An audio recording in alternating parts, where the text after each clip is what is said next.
solamente no oficial. Alcalde, ¿cómo estás? Hola, José Antonio Labordeta, a través de su actividad en la docencia.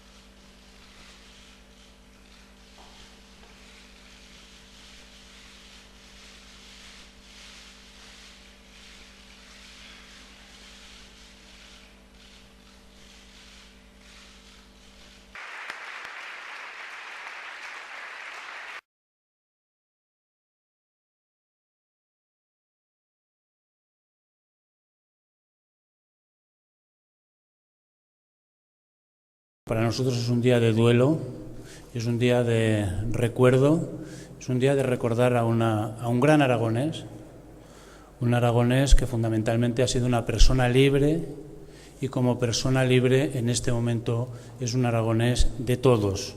Nuestra más sentida condolencia, hemos perdido una parte de Aragón, pero hemos plantado de alguna manera un germen para una parte de Aragón también todavía más importante.